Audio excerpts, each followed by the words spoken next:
വാഴുന്ന തമ്പുരാനെ വഴങ്ങി തർക്കമില്ലാത്ത ആവശ്യങ്ങളിലേക്ക് ചുവട് വയ്ക്കുന്നവൻ, തനിക്ക് താൻ പോന്ന വേദികൾ തന്റെ ഇടം കൊണ്ട് തന്നെ അടക്കി ധരിച്ച ചരിത്രമുള്ളവൻ, തിരുനക്കരയുടെ പൻപൂരത്തിൽ പലകുടി എഴുന്നള്ളിൽ പ്രൗഢി ഉറപ്പിച്ചവൻ ഇവൻ. അക്ഷരനഗരിയുടെ അഭിമാനമായ കിരൺ ഗ്രൂപ്പിന്റെ കൊമ്പനാണ്. കിരൺ കണ്ണനും കിരൺ ഗണപതിക്കുമാണ്.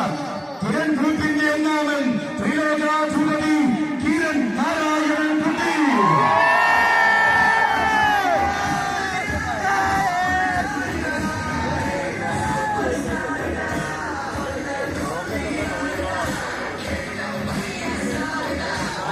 ആളുകൾ മാത്രം പിറന്ന മണ്ണിൽ നിന്നും ആവേശം കൊണ്ട് അക്ഷരനഗരി കീഴടക്കിയ വനിത, ആർക്കു മുന്നിൽ മുട്ടുമടക്കിയ ചരിത്രം അക്ഷരനഗരിക്കാർക്ക് വേണ്ടെന്ന് അടിപൊളിയിട്ട് പറഞ്ഞ വനിത,